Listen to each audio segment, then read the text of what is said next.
following is a work of fiction and should not be taken as actual history. Meet Professor Roger Hill, historian, adventurer, and raconteur extraordinaire. He travels to parallel worlds where history went differently and brings back lectures on his findings. So grab a prime seat, pay attention, and take good notes. This is Alternate History 100. Welcome to the class.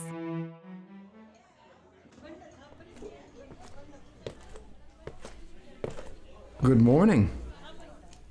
What we're going to do here is go back, way back to a time of long hair and frilly shirts. Hippies? No, not 1970. Set the dial 3 centuries earlier. King Charles II of England has just given the Hudson's Bay Company attractive real estate encompassing all the land drained by rivers flowing into Hudson Bay. For the geographically challenged, that's an area of 1.5 million square miles. It's about half the size of the lower 48 states. And it was owned, not by a nation, but by a company. Attention HBC shoppers, great deals on furs at York Factory, just a 10-day canoe trip away. Yeah, canoes. Imagine bringing home a fridge in one of those.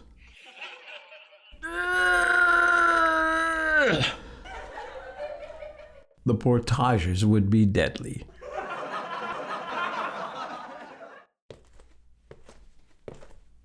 Who plays Monopoly? Yeah, I see a few hands. You like to be the hat? Thimble. Thimble. Cool, I know some Thimble people. I was always the dog, walking the board, marking my territory. Doo-doo-doo-doo-doo. I made more than Marvin Gardens turn yellow.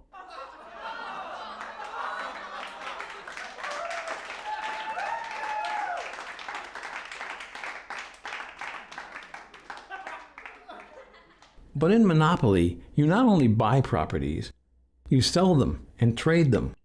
And that's what happened in 1869 when the Hudson's Bay Company sold that land to Canada for $1.5 million, which today would buy a 60-year-old teardown in the city.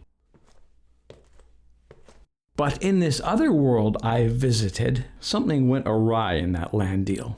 Though the British Parliament's Rupert's Land Act of 1868 had specifically authorized the Hudson's Bay Company to sell their land to Canada, in this other world, another bidder appeared, just like on those awful real estate shows on TV. The United States tossed its star-spangled hat into the ring, outbid Canada, and took possession of the land for itself. The British were incensed at what they saw as a betrayal. Some wanted a charge of treason brought against Hudson's Bay Company Governor Northcote. Some even clamored for war with America. Happily, cooler heads prevailed. Britain realized it would be a logistical nightmare to send troops into the heartland of North America, and America simply didn't want another war so soon after the big one they had just finished. The two sides met in New York and hammered out a deal. The United States kept what it really wanted, the western part of the land, and sold the eastern part back to Canada for $250,000. The border was set at the 90th meridian. This gave America access to Hudson Bay and positioned them to acquire the undeveloped lands that could connect them with their new territory in Alaska. Canada got the land that in our world forms northern Ontario and Quebec, but she still came away dissatisfied. As George Brown thundered in an editorial in the Globe,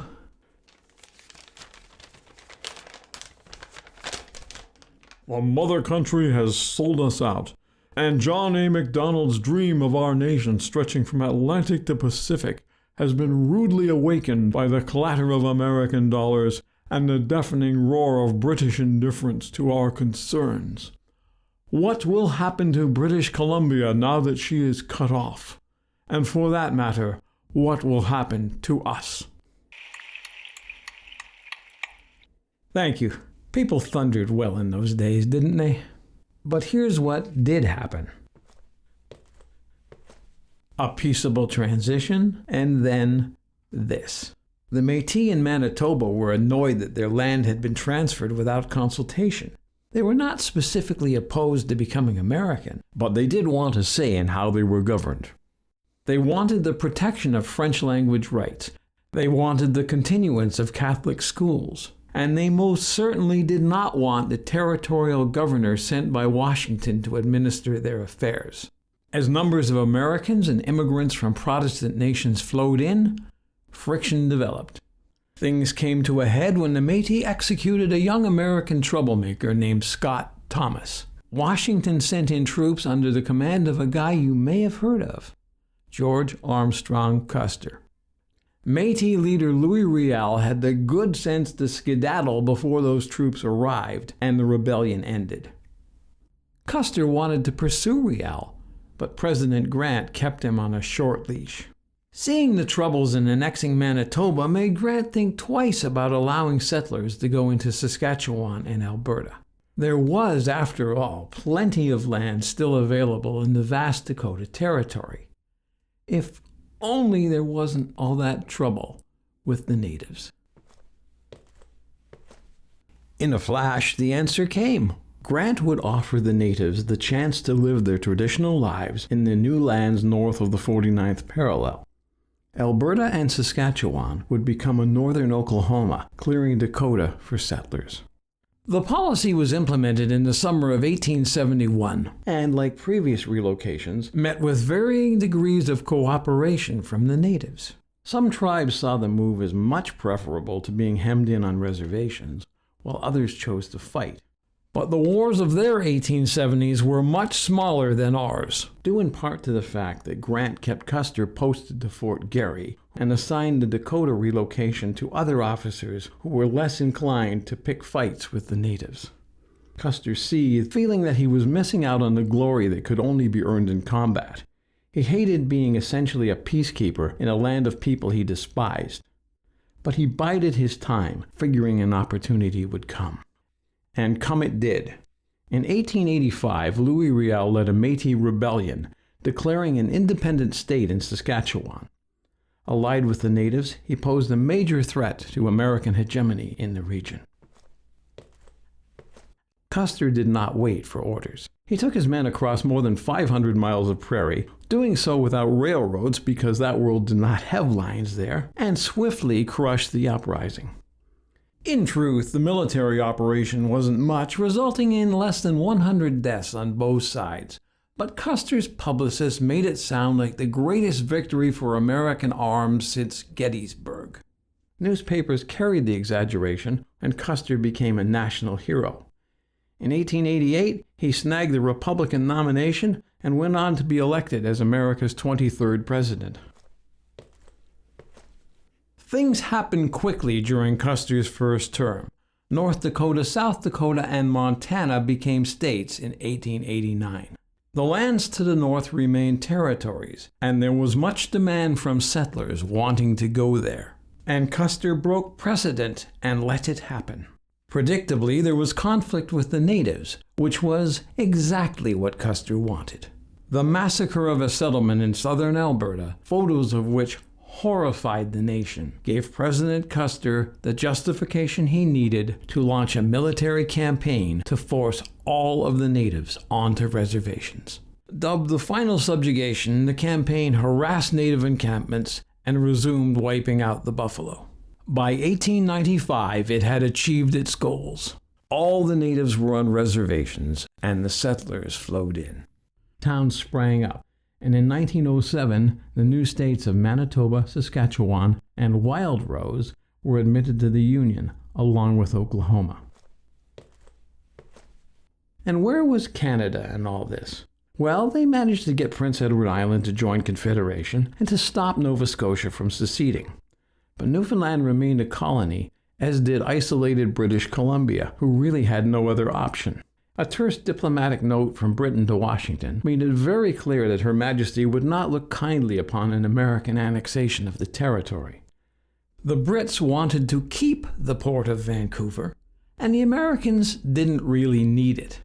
So things remained as they were in British Columbia. Ontario and Quebec each got a portion of the Hudson's Bay lands bought from America in 1870.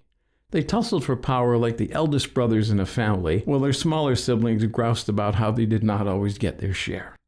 But the nation held together, and with the Métis being America's problem, Papa Prime Minister did not have to do as much to placate Quebec as he did in our world. Their Canada was smaller than ours, but still did all right. They had lumber and fish. They developed the pulp and paper industry and went on to become the world's leading supplier of newsprint. Mines in the lands added to Ontario and Quebec began to produce large quantities of nickel, copper, and gold. But on the downside, they had to import certain basic items like wheat and oil.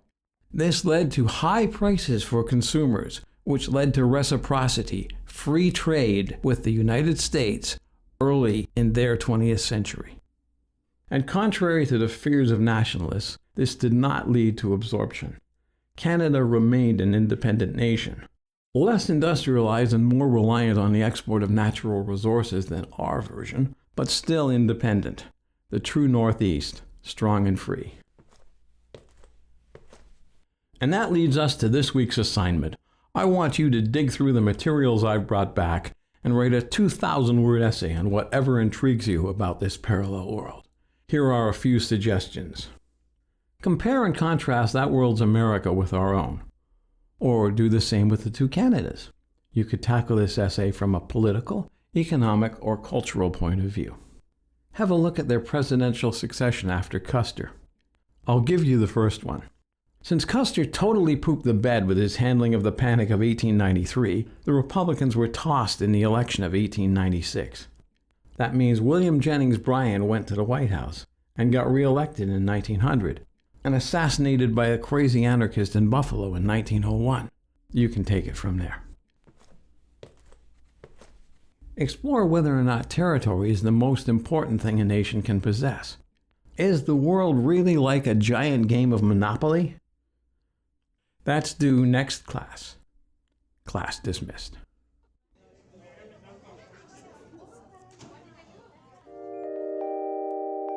Hi, I'm Gary Wheeler. Alternate History 100 is a labor of love with the twin goals of entertaining you and making you think. If you like what you heard today, please hit the subscribe button, give us a like, and tell your friends about us. Your word of mouth can really help this channel grow. We'll be back in 2 weeks with another episode. Until then, keep thinking and make some history of your own. The preceding was a work of fiction and should not be taken as actual history.